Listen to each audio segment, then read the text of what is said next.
Trader Zellman here, July 25th, 2018, and we're going to talk about Health Med Services, ticker symbol HEME, doing another update on this stock.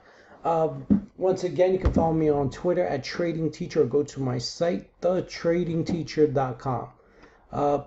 HEME shows like it has performed today, as we stated in the last video, that we saw some support here. Nice green bar here confirming support today. Broke through that 4.8 like we wanted. Yesterday in my video, I wanted that 4.8 broken just so we can have an uptrend momentum.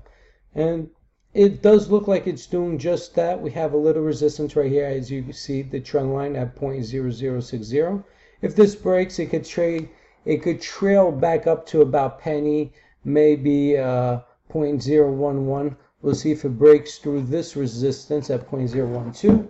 And if it does do that, we possibly can see a nickel. Again, too ahead of ourselves right now. However, let's see what's in front of us, and let's see if we can actually surpass the current resistance level at 0.006.